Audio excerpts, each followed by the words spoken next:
Tá aí. Vamos começar aqui com o meu lado esquerdo hoje que ele veio com a cor do partido dele.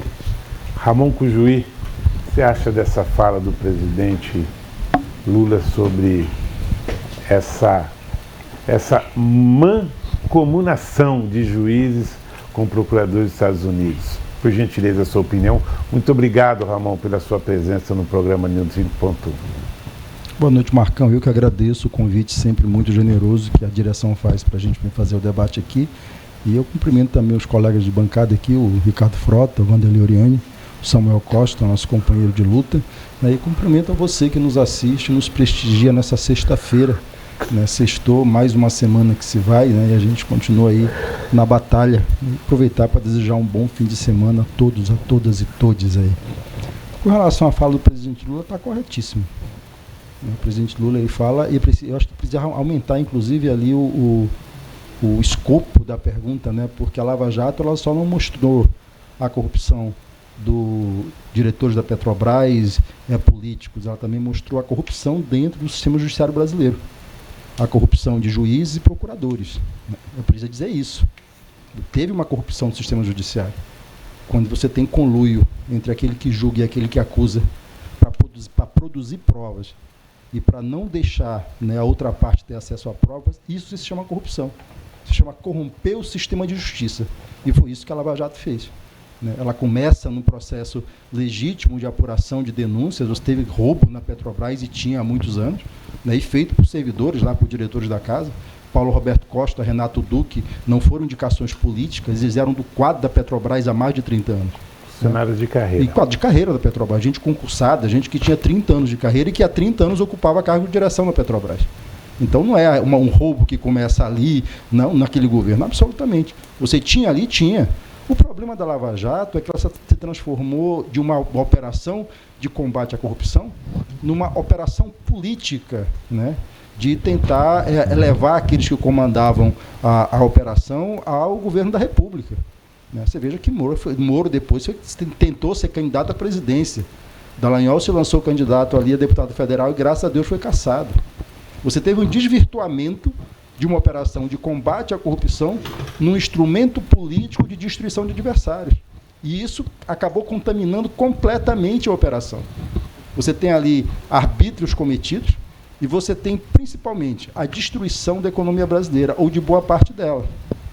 Não sei se você, acho que o telespectador não tem de cabeça esses nomes, mas tem um nome que eu gosto de lembrar sempre, que chama Lee Sai-jong. Eu acho que o telespectador não sabe quem é Lee Sai-jong. Você sabe quem é Lee Sai-jong, Marcão? Não. Não. Pois é. Lee Sai-jong é o príncipe da Coreia do Sul. E Park Geun-hye, que também você não sabe quem é. Não. Primeira-ministra da Coreia do Sul em 2017. A primeira-ministra Park Geun-hye, ela foi impeachmentada em 2017. Ela sofreu impeachment por conta de um processo de corrupção no governo, cujo chefe desse esquema de corrupção no governo era justamente esse rapaz, o Lee Sai-yong, que é o herdeiro da Samsung. A Samsung representa 20% do produto interno bruto da Coreia do Sul. E o rapaz pegou ele pegou 18 meses de cadeia, ou seja, 1 ano e 6 meses de cadeia. E a primeira-ministra foi afastada. Em que pese isso, nós temos para ir pelo mundo afora, inúmeros produtos da Samsung sendo vendidos. A Samsung não deixou de vender uma TV, um telefone, por conta de uma operação de combate à corrupção coordenado pela justiça sul-coreana. Absolutamente. A empresa foi preservada e ainda hoje corresponde a 20% do produto interno bruto da Coreia. No caso da Lava Jato, minha gente, foi uma devastação. Se destruiu a indústria de construção civil desse país. Todas as grandes empreiteiras que tinham know-how para disputar com as empreiteiras estrangeiras em todos os lugares do mundo foram destruídas. E houve uma tentativa de tungar o patrimônio dessas empresas. O tal do fundo de 2 bilhões que a Lava Jato tinha que fazer. Destruíram o setor de construção civil. Depois destruíram toda a indústria naval brasileira que se reerguia em torno da Lava Jato no Rio de Janeiro. Você destruiu aproximadamente nesse país 4 milhões de empregos com a Lava Jato.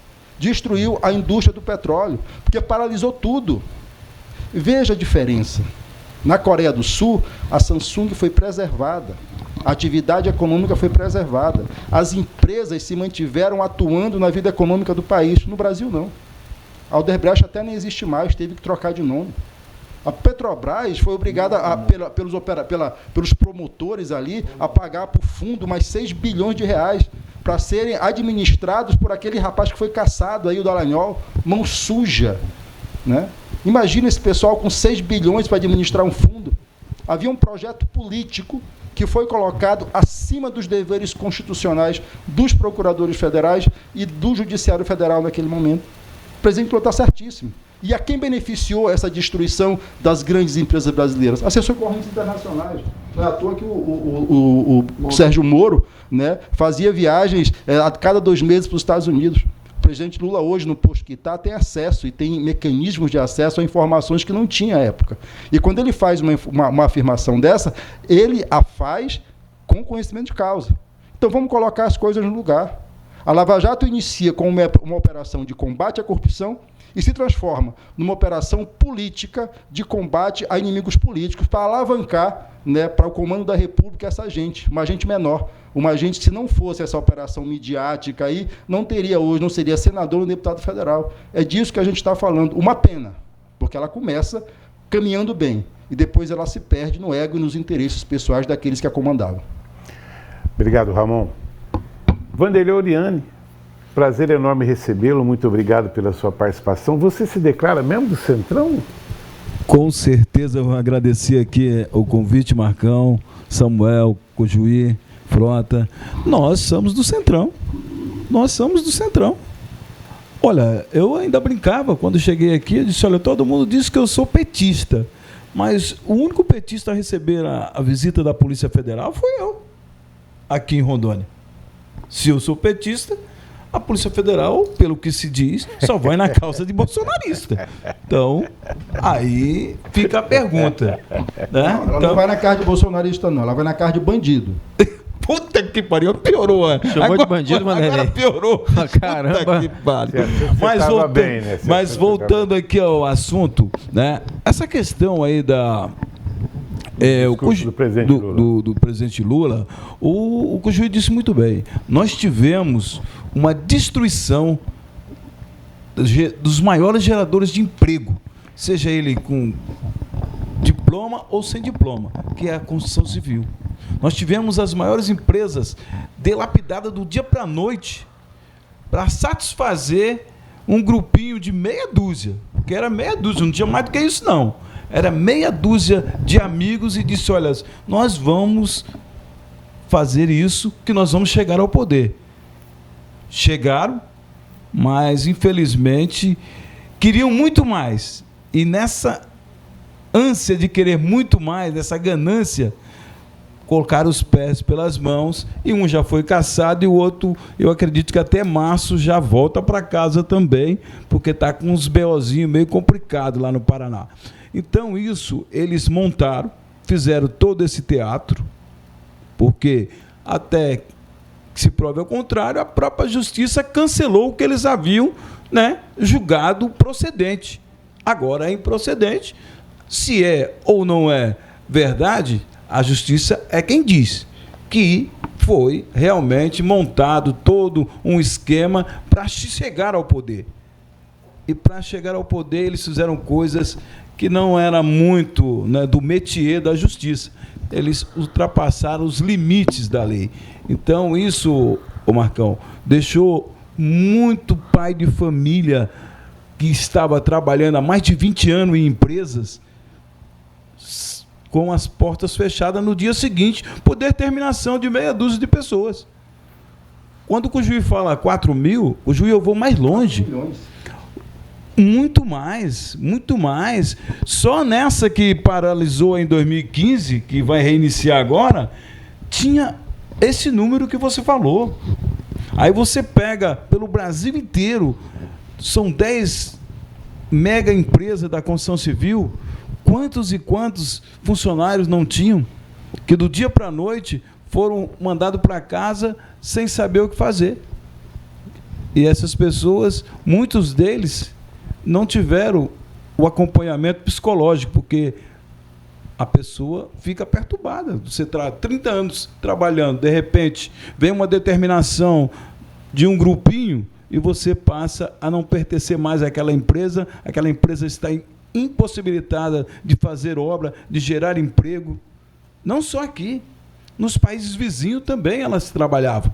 Então, eu acredito que esse pessoal vai responder e vai pagar caro por isso. Eu não tenho dúvida disso. Obrigado, Vanderlei. Samuel Costa, boa noite, seja muito bem-vindo no programa. Muito obrigado pela sua participação. Qual que é a sua opinião sobre o discurso do presidente Lula, Samuel? É um prazer imenso estar aqui no News 5.1, sintam-se todos saudados. É importante frisar, pessoal, que a corrupção ela começa no seio familiar. A partir do momento que, dentro de uma família, um irmão, ao dividir o pão com o seu irmão de próprio sangue, pega um pedaço maior do que o dele, tentando passar para trás, já é um ato de corrupção. Aquelas pessoas que se julgam acima da lei, mas que subtraem, né, cometem um furto de energia elétrica, também estão cometendo corrupção. E o que faz o ladrão é a oportunidade. E quando se fala da classe política, que é eleita através do voto popular, ela representa nada mais nada menos do que o fiel retrato do povo brasileiro. Então há muita demagogia, há muita simplificação tosca, há muita retórica, sofismo, N coisas, para tentar pregar um discurso e que na Bíblia, né, recomenda que são os falsos poetas, enganadores do povo, fariseus, os hipócritas, e em alguns trechos até denominado, né, sepulcro caiado, ou seja, é bonito por fora, mas podre por dentro. Os integrantes da operação denominada Lava Jato, exemplo do Deltan Dallagnol e os filhos de Janot, bem como o próprio ex-juiz Sérgio Moro, eles, ao invés de fazer justiça, passaram a ter um sentimento de narcisismo, né? Cultuavam, começavam a dar entrevista para as grandes emissoras do país, e isso foi contaminando a instrução processual penal e que resultou em inúmeras arbitrariedades, desmando e etc. Foi disponibilizado aí à luz do direito e pelos veículos de comunicação brasileiros um diálogo entre integrantes, né, o Deltan Dallagnol, sugerindo que manobras, subterfúgios, coisas escusas, não só com o presidente Lula, como com inúmeras pessoas. E acabou findando, que para deixar aqui claro, né, você que trabalhou na época das usinas do Santo Antônio em geral, as usinas do Madeira, que tinha seu emprego de serralheiro, de mestre de obras, de operador, né, tinha a equipe de laranja, a equipe amarela, que trabalhou na Andrade Gutierrez, na Camargo Correia, na Galvão, inúmeras obras e empreendimentos, a qual tanto no PAC 1 quanto no PAC 2 resultaria na duplicação da BR-364, por exemplo, na construção da ponte binacional, na usina de Machadinho, e em empreendimentos para fomentar a economia local, gerar emprego direto e indireto. Isso tudo ocorrera, esse alto índice de desemprego, quase 15 milhões de desempregados, em virtude da lambança feita por Sérgio Moro, Deltan Dallagnol e os filhos de Janot, do grupo esse denominado ali, dos integrantes da Lava Jato do Ministério Público Federal do Estado do Paraná. Foi criada uma espécie de República de Curitiba, onde eles achavam que estavam acima do bem e do mal. E quando o presidente Lula faz esse tipo de fala, né, num ambiente político, ele está coberto de razão. E a grande verdade é essa. Muito cuidado, meus irmãos, com essas pessoas que se apresentam, né, como justiceiro, acima do bem e do mal, que são bambambam. Todos que tentaram fazer isso, a história se repete. Foi com o Demóstenes Torres, com o delegado da Polícia Federal, não aguentou meia hora de investigação séria. Foi com o Deltan Dallagnol, que hoje teve que recuar para exercer a profissão nobre de jornalista. Agora ele virou palpiteiro, né? Olha, imagina, me lembrei, né? Uma jovem promessa do Ministério Público Federal, se deixar corromper, aí abandonar a carreira de procurador, sair pela porta de trás, para tentar encontrar um foro privilegiado de prerrogativa de função. Em detrimento disso, é caçado por cometer crime eleitoral em menos de um ano de mandato. E o Sérgio Moro tentando fazer uma dilação probatória e evitar essa situação constrangedora. Então, assim, para que deixemos, né, muito claro aqui, e para que o Ricardo não, né, me corrija depois, porque eu tenho um trava-língua, né? Foram privilegiados, porque no programa retrasado ele falou privilegiado. Ele comete os erros, as gafas dele, e tenta nos colocar. E eu sei que ele fica nervoso, Ricardo, né? Olha o sorriso dele aí, ó, todo tímido, ó. Porque ele é amigo do Deltan Dallagnol, abraçou o Deltan Dallagnol aqui em Rondônia, mas bateu foto, tudo, tal, almoçou com ele no restaurante, viajou com ele, pegou ele no aeroporto, e a credibilidade é isso aí. E assim, Ricardo, tu, quando coloca a tua imagem como um advogado sério que é, você coloca, né, a tua reputação também em jogo. Porque eu tenho certeza que se você tivesse feito aquele evento sozinho, no Anopar, sem a presença do Dallagnol, não teria dado 47 pessoas e 8 crianças. Teria dado muito mais pessoas. Então, assim, eu lembro muito bem que há 5 anos atrás, quando o Moro veio aqui em Porto Velho, na antiga Faculdade de São Lucas, que hoje faz parte do grupo AIFA, educacional do Paulo Guedes, UBRA e São Lucas, milhares de pessoas se reuniram, né, fora da São Lucas, o auditório lotou. Aí agora, isso, passaram-se 5 anos, o Ricardo Frota faz uma mobilização muito bonita, uma festa, né, chique, elegante, tal, pessoas bonitas e tal. E aí está lá, de autoridade, só a deputada Thaísa Souza. Dos 24 deputados estaduais, foi a deputada Thaísa Souza. O convite foi feito para todos. Ninguém quer colocar o Deltan Dallagnol, porque viu que ele se corrompeu. Ele dizia que não era político e que era político ao mesmo tempo. Que queria administrar um fundo que é superior ao PIB de Porto Velho. O camarada criava uma palestra fanta, metia 250 mil, 400 mil reais no bolso, numa só palestra com dinheiro público, feito de acordo de leniência dessas empresas que foram penalizadas. Além dessa situação em tela, que foi apontada pelo Ramon Cojuí, que ocorrera na Coreia do Sul, na Alemanha nazista de Adolf Hitler, a Volkswagen, a Bugatti, também tiveram preservaram o CNPJ das empresas. Ser patriota não é apunhalar e destruir os postos de trabalho das pessoas trabalhadoras, e sim colocar o interesse da soberania nacional em primeiro plano. O que Sérgio Moro, Deltan Dallagnol e sua trupa fizeram foram simplesmente acabar com a indústria naval, da aviação, da construção civil e, acima de tudo, com a indústria petroquímica ou petrolífera no nosso país. Obrigado, Samuel. Doutor Ricardo Frota, muito obrigado pela sua participação.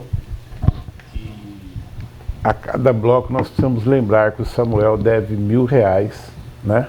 Do quê? Pro Josenildo, ele ficou devendo ontem aqui, né? Não, ele não, vocês que não limparam o ouvido de vocês direito. Ele disse que o governo Lula, que o Tribunal de Contas da União tinha falado que o governo federal estava equivocado. Quando que, na verdade, foi o Tribunal de Contas, porque o Josenelli confunde Receita Federal com o Tribunal de Contas da União. Você se prontificou a pagar R$1.000. Foi. Então, Mas se está aqui nas câmeras... Não, mas se o Josenelli estiver precisando, eu dou para ele agora. Pode pedir o Pix dele, Ele que eu faço precisando. agora. Então tá bom. R$1.000. Josenélio, manda o Pix aqui pra nós, Josenélio. Manda o Pix. Eu acho que ele não deve estar precisando, é isso, Juninho. Não, eu acho que não, é sério, sem sacanagem. Qualquer pessoa da direita que tiver necessitada aí... Da esquerda também. Não, é porque da Você esquerda é um não tá cara reclamando. doador. Quem reclama é a direita. Se alguém da direita estiver reclamando, pode mandar o Pix aqui que eu mando R$1.000 agora. Tô precisando, Samuel. Josenélio, passa o meu telefone. Olha aí. Ricardo Frota, sua opinião sobre o assunto, por favor. Boa noite, obrigado pela sua participação. Boa noite. Antes eu quero dizer pro Samuel, eu tô precisando, viu? Se quiser mandar $1.000 aqui pra minha Mas, conta, Ricardo, tu é será candidato a prefeito. Não, tu tem que pegar do Partido Novo. dinheiro não quer demais. Manda. Ah, tu tá com dinheiro? Boa noite, bancada. Vamos fazer o seguinte, Boa Ricardo. noite, Marcão. Vamos fazer o desafio? Boa eu vou noite. doar R$10.000 pro Hospital do Amor agora. Tu doa R$10.000 também? Essa brincadeira tu já Vamos fez fazer todo o junto. programa. Não, a gente vamos sabe que tu não vai fazer fazer. junto. Samuel, deixa... A gente sabe que é só fazer. conversa fiada. Samuel, por gentileza. Vamos fazer, vou fazer um desafio aqui publicamente. O dinheiro que o Ricardo doar para o Hospital do Amor agora, eu vou doar o dobro, Ricardo. Fechou. Final- Pode R$500, o valor que tu quiser. No final do programa nós vamos ver dobro? isso. Ricardo, por gentileza. Por gentileza. A sua Boa opinião sobre o noite, tema. boa noite, nossos telespectadores, boa noite à nossa equipe técnica que faz esse programa acontecer, faz com que estejamos aqui todos os dias tentando levar o melhor da política local, estadual, nacional e até mesmo internacional. Já aproveito aqui para desejar a todos um excelente final de semana.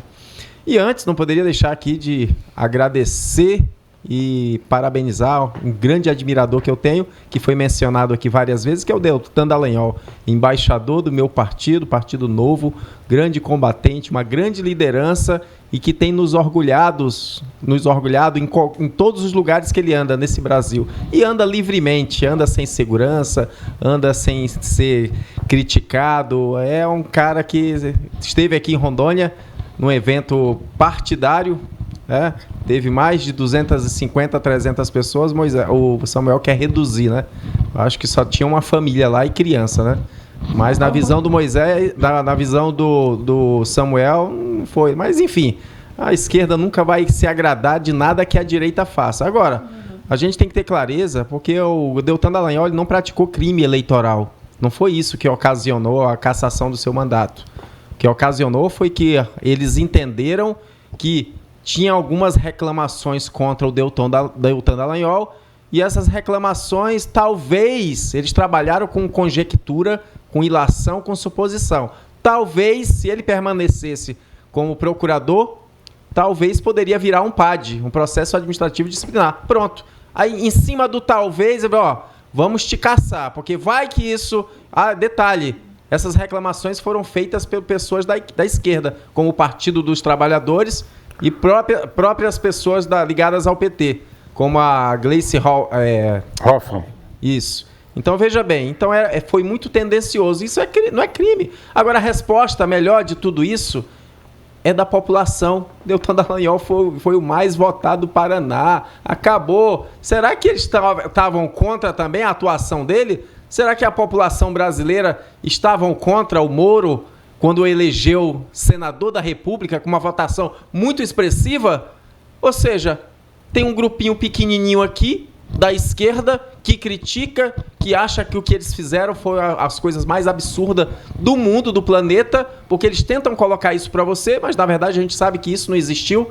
Pelo contrário, eles foram colocados outrora, num passado bem recente, como heróis do Brasil.